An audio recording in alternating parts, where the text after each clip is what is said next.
Hello, I'm Jackie Lucky, your financial planning maestro. This series of podcasts is aimed at financial planning professionals and also those who are looking to enter the financial planning profession.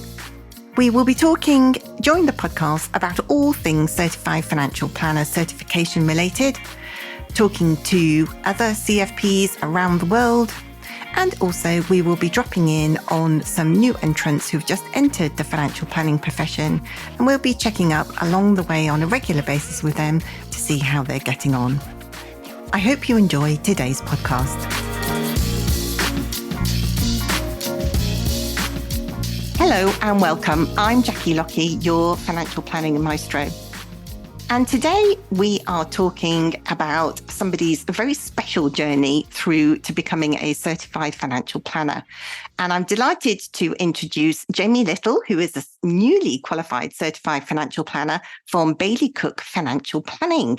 Hi, Jamie. Hi, Jackie. How are you? I'm very well, thanks. How are you doing? Yes, very good. Thank you. Very good. Thanks very much for joining me today. We are going to talk about everything CFP related, aren't we? And all of your journey to get to that point. Yes, a very eventful journey. Yeah. Indeed. But so I want to take you back to the very start, which was probably just over 2 years ago now. And tell me a little bit about where you were then and why you decided to join the financial planning profession. Right. Okay. So I joined the financial planning profession in September 2021.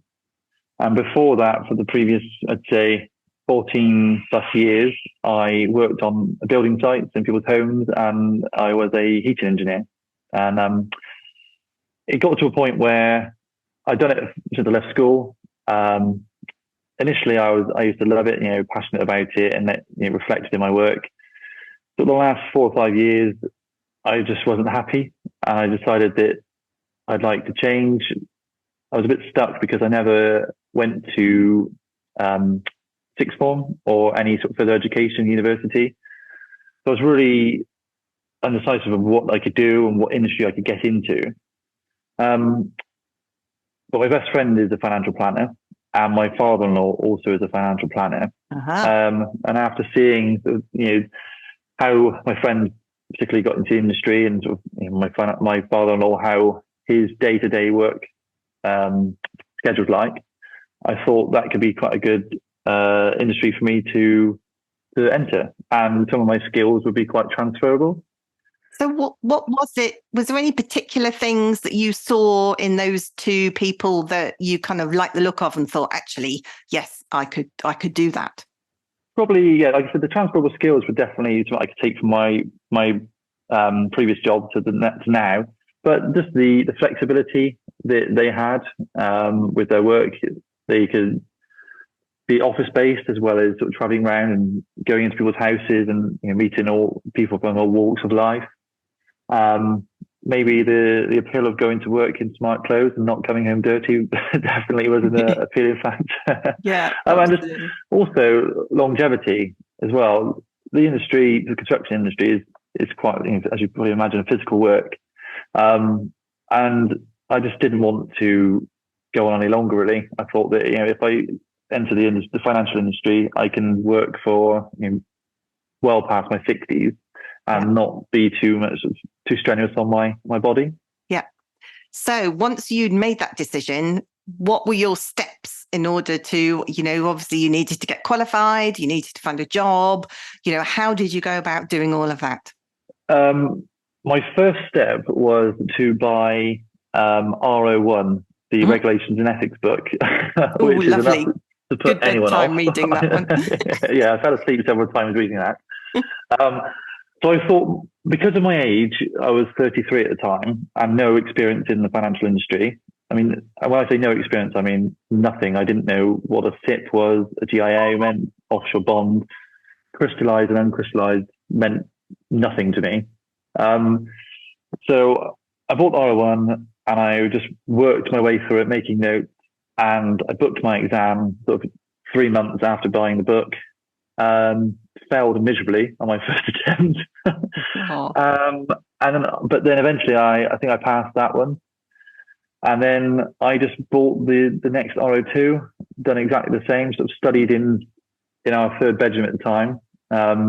I'd get up at 5 o'clock every morning before going to work, studied then. After work, I'd buy podcasts, listen to and from work at weekends, and just basically put hundreds and hundreds of hours in to study all the RO exams. And then once I'd passed 4 of my exams, then I started looking for work. Right.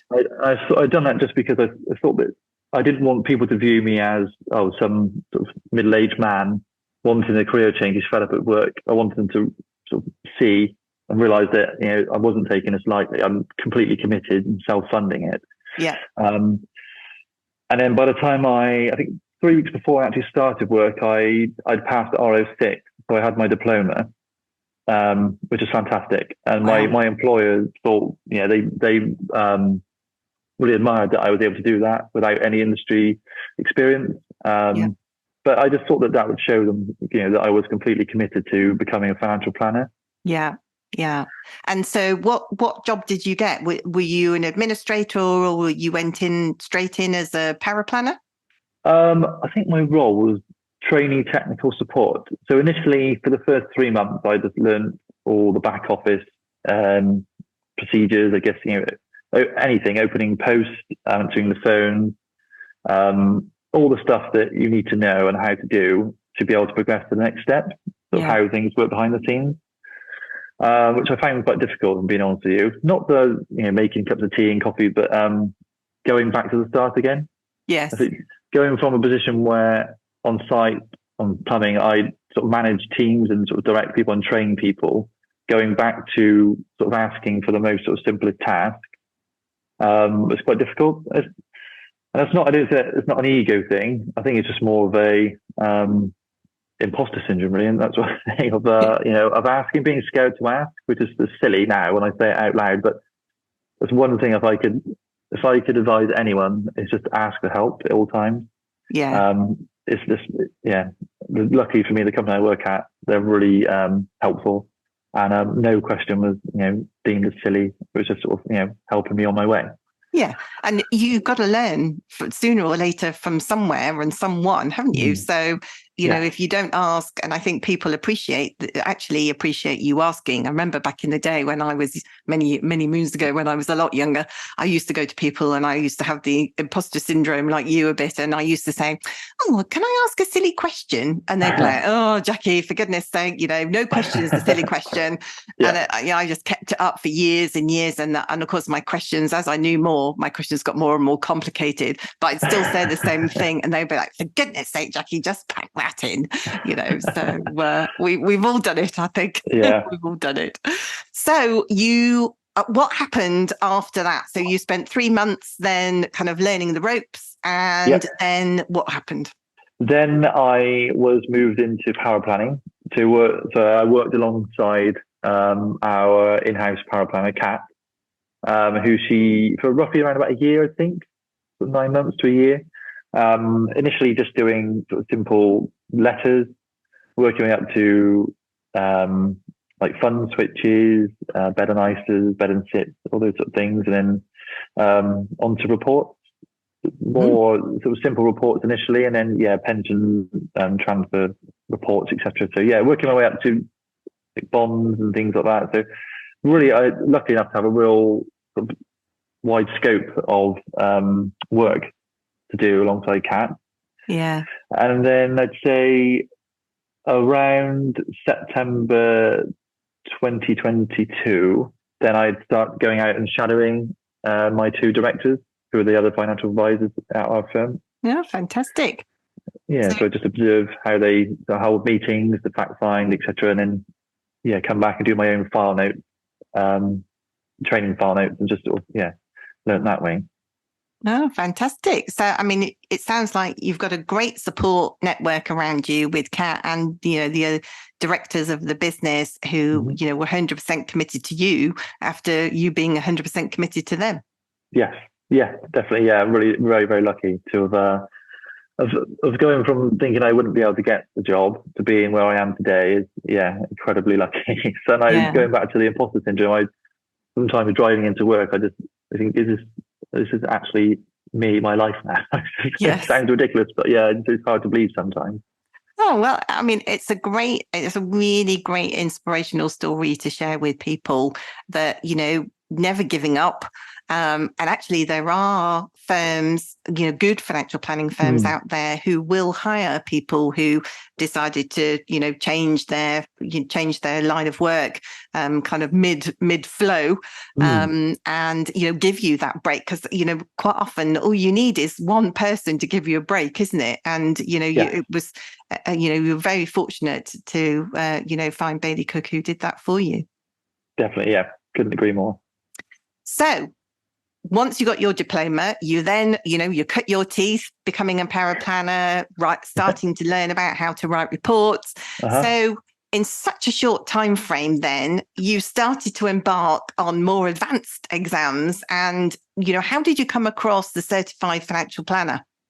Well, I wasn't even aware that the CISI actually existed until another outsourced power planner, who's also called Kat.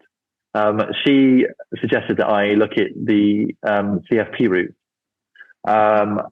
So annoyingly, well, not annoyingly, I've already done the diploma of the CII, and then I had to start the diploma of the CISI. Initially, I'm only joking. Initially, it was annoying, but it was actually quite a blessing in the end. But so yes, I had to do my 2 exams to get the investment advice diploma, and then moved on to the level 6, and then completed a level 7 this year. And so tell us a little bit about the level 6. So that's the advanced financial planning exam as part of the pathway to gain your CFP certification. How did you approach the study for the level 6 exam? The level 6 exam was, I wouldn't say it was easy. It comes with 3 parts. So initially, the part A is short questions, or multiple choice, sorry. And then I think the middle part is short questions. And then the end part is sort of a long 2 questions, but you can answer either one. So it's worth 20 marks. Right. I did well on, I think, the first 2 parts, but the bit where I had to sort of a written answer of the 20 marks, I thought that I'd done awful on that, because I wrote a paragraph by the time had run out. Oh, wow. Yeah, but I think luckily I'd done quite well on the calculations and the other answers, fortunately, and I passed on that go. Yeah. Congratulations. That was great going, wasn't it? I bet you were sweating a bit on that one. Yeah, I did. And I must add that on my diploma, I didn't pass all the exams the first time. I passed one of them, the financial planning exam, but the other one I took, I can't remember what one it is now, but I passed on my 3rd time. Wow. And if I would have failed that, then that would have pushed all my plans back to sit the exams that I'd set out. Yes. So luckily, yes. So you had a grand plan going on in the background, did you, to gain your CFP? Yeah, I did. When I first joined, Charles, one of my directors, he said that you should make sort of a plan. And initially, I made a plan to be either chartered or CFP by 23/24. And he said it's great, but he said it's too vague. He said you need to set it in stone, because otherwise you can just push things back and go, I'll sit that next time, and then it just gets pushed back. So luckily, I set in my goals were to be CFP by the end of 2023. So luckily, you made that. Yeah, yes. Excellent. Well, so let's finish the journey then. So you passed your level 6 advanced financial planning exam, and then did you go straight on to get the case study for the level 7 part? I think I more or less did. I think, or I may have missed out one sitting just to give me a break from studying. Yes. Just because it's such a short time frame I've done it in. Probably I wouldn't advise anyone to take the study schedule that I did. It's probably not the healthiest way of doing it. But anyway, yeah. So I think I purchased my exam in start of December, I think it was. My level 7 case study. Yeah, end of November. Yeah, start of December. End of November. That's it. Yeah. And that was it. Yeah. So I waited apparently to receive all my case study through, and then when I received it, I panicked. It was a crazy panic stage, yeah. Well, of course, that's the kind of big report, isn't it? The financial plan that you've got to create with all these conflicting objectives for the client. So, and is that when you found me then after panicking? Yes, I was just about to say, you'll know full well that I panicked, because I think I messaged you on very late December, wasn't it? Thinking, yes. I need help quick. I don't know what to do. I need to speak to you now. And luckily, you're more level-headed than me, and you said, just relax, Jamie. Enjoy the Christmas break, have a read through, get to know your client inside out, and then come back to me in the new year, and then we'll go through things, which was excellent advice. Good. And so you went on a course. Yes. How did you find all of that? Fantastic. I'm not just saying that because I'm talking to you now, but it was brilliant. And I don't think, especially the Excel bit, I don't think I would have got to the stage of it being anywhere near being able to submit it. And the way you broke everything down was really easy. You could work through it at your own pace. It was just fantastic. Good. And does it help going through all of that coursework and the process? Has it helped clarify why you were doing what you were doing with your reports when you were helping Kat, build those reports? Definitely, yes. And I'd probably, doing the case study now, it's probably enhanced our own reports and sort of the letters that we're doing now, and even sort of the advice that I'm getting when I go to see clients. Okay. How do you think it's enhanced them? Just in more depth, really, and just to see, it incorporates all aspects of financial planning. So it just really highlights how certain life events can affect other, like a well thought out plan or a plan that you've made, and then creating scenarios. It just highlights, you're not covered for this, or this might happen, and the knock-on effect of each life event or things that might pop up. And also the importance to just short, medium, long-term goals, all of which need different approaches and sort of different products suit different objectives. So as a whole, really, I think it's definitely helped me. And being very new to the industry, I'm glad that I've done this now, because that is just the way I will work moving forward. So I've not got any bad habits to change. Yeah, and that's great to hear. That's lots of people say that going through this process, whilst it's not easy, it's worthwhile when you come out at the other end, and you feel the same way.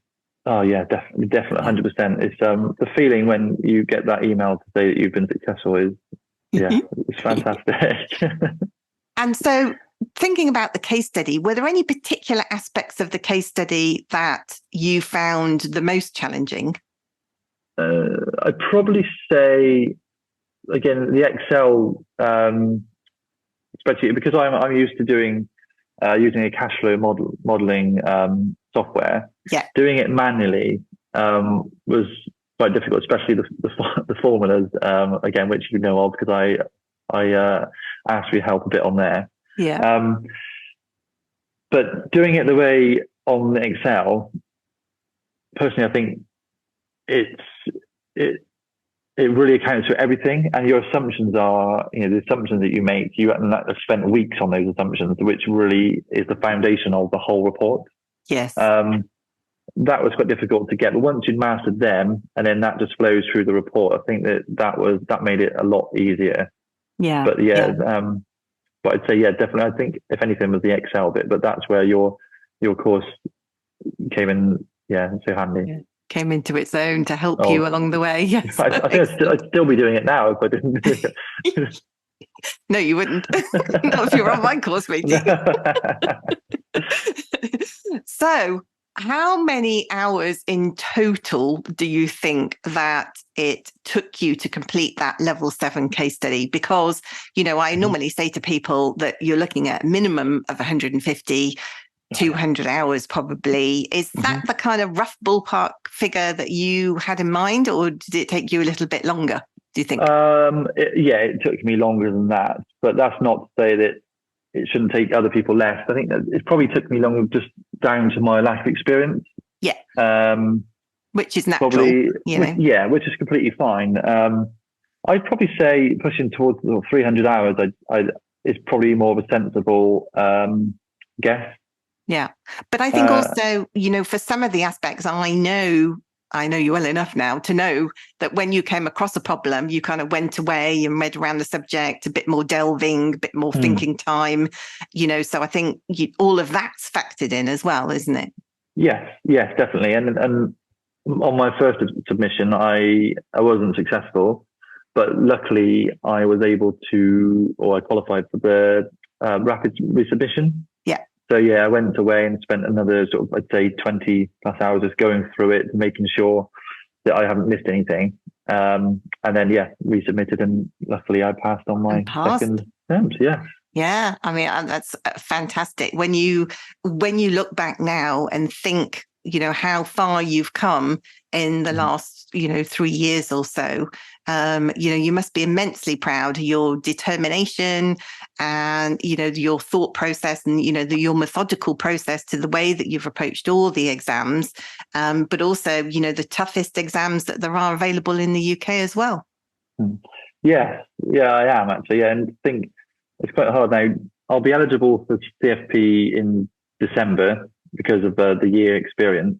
Yes. But yeah, it is sometimes nice to just look at that certificate and then look back at my RO1 certificate and think, you know, all the exams that I've passed since then. And the hundreds and hundreds of hours that have got into that, and and my wife's patience as well. Yes, absolutely. She's definitely been a huge support for you along the way, hasn't she? So which has been fantastic. Yeah. And I think you do need that support around you, you know, to keep you focused and, you know, to be flexible when you're saying, you know, or like, you know, when you failed your first submission for the level 7 case study and you were like, I just need to get this sorted out. I'll just see you next weekend kind of thing. And lock yourself in the spare room. Exactly that. Yeah. It was just a case of, you know, getting it done. I think looking about my old the certificates that I've got on the exams. I mean, when I used to pass an exam in my study, I used to hang like sort of blue tack to the wall, because then the next time when I did fail another exam, I beat myself up for a day and think, oh, you know, you would never do this, you can't do that, and then after a day, I just sort of pick myself up again, look at the exam, and say, well, you passed one, why can't you pass another? And then I've just done that over and over again. Yeah. Until you sort of start to believe in yourself and you can do it. Yeah. And, you know, and that's a fantastic attitude to have, because, you know, I don't know if you listen to like Stephen Bartlett's podcasts and things like that, but, you know, he always talks about, you know, the more likely you are to succeed will be determined by the number of failures that you've had along the way, because they're the ones that they teach you a lesson, they teach you resilience, you know, so your ability to be able to pick yourself up and dust yourself down, you know, give yourself a talking to if necessary, and like, you know, let's get back on the horse and get on with it, you know, it's a very important quality that you need to have, you know, in life generally, but I think particularly in the financial planning profession, when you've got so many exams that you've got to sit, you know, before, you know, you feel like you're kind of getting somewhere as far as giving advice to a client goes. Yeah. So it's a massive achievement for you. It's something I'm sure you'd be very proud of. So looking back now you've had a few months to digest everything that's happened. You know, looking back on your approach to financial planning, you know, how did you approach going back to Baillie Cook and saying, right, you know, I've been through this now, you know, I'd like to make some changes, you know, I'd like to do things a little bit differently. You know, how did you approach all of that? Because obviously now you kind of create a slight disconnect from where you were to, you know, you kind of pushes you on, makes you jump across the, you know, bit of a gap once you've gained your level 7. Yeah. You mean going back to and sort of going over our reports and seeing how we can implement that? Yeah. Just, I guess, enhancing the amount of detail, covering just, I said all aspects, but everything. You know, and there's not just, you know, one of the questions we ask when we meet clients, you've got wills and LPAs, and like your valid will, and, you know, have you got LPAs in place? it's not just why, like ticking a box, have you got that? It's explaining why do you need that and what the implications of that going forward. If you were to pass away without a will, how does that affect your family now? Putting one in place, what will that protect you against? Then, I said earlier about the short, medium, long-term goals and different approaches of investment, and if how much risk to introduce, accessibility is with their money, when do they need it and why do they need it for? And really just, I say to a lot of clients, everyone's got pensions and ISAs, etc. Is what do you want to do with those pensions and ISAs that really matters? Money is just an object to set, meet your objectives, isn't it? At the end of the day. So we always start there. What do you want to do? How do you want to do it? And then we work back towards the pensions and ISAs, etc. and whatever products they need. And going through all of that, obviously you would have gone back to, the staff at Baillie Cook and said, I'd like to, elaborate on the reports to improve them. How did that conversation go? Was that met, with open arms, or was kind of, well, we've done it this way for the last 17 years? No, they're complete open arms. Andrew and Charles, my bosses there, they view Baillie Cook, and they say at every team meeting that it's not their business, is everyone's business, is our business. Any improvement that can be done or anyone's suggestions is all taken on board and discussed openly. Charles said, if we're not improving, we're standing still. And it's not ever met with any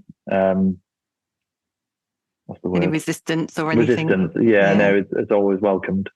And I think you might have not know, but there are other firms out there where a conversation like that would be met with resistance. So I think actually it's also important for directors of financial planning firms to understand that as your two directors have said, it's about developing and being the best that you can be as a company as well, isn't it? To give that best service to the clients. Definitely, yeah. And then, without clients, you don't have a company. So it's, they are the most important things for us. And if they, if we're evolving as a company and improving everything we can, is this going to reflect on their experience with us? Yeah. Well, Jamie, we are nearly at the end of our conversation today, but I wanted to ask you that looking back now on your journey right through to and including becoming certified financial planner, there are plenty of people out there listening to this podcast who will be saying to themselves, well, he's done it, I can do it. So what advice would you give to people who are thinking about embarking on their journey to become a certified financial planner? Yeah, you're definitely right there. If I can do it, then anybody can do it. Trust me. I'd say first one would be, don't try to rush through it. Just create, draw up your study schedule and stick to it. It definitely does help being in the job or experiencing these things day in, day out. That does help, but it doesn't mean that you can't start your CFP journey. Second, I'd say don't be afraid to ask for help. Of course, it has to be your own work, the case study, but it doesn't hurt, speaking through your plan and suggestions with people who have much more experience than yourself. Enroll on one of your courses. That's what I definitely say. Thank you.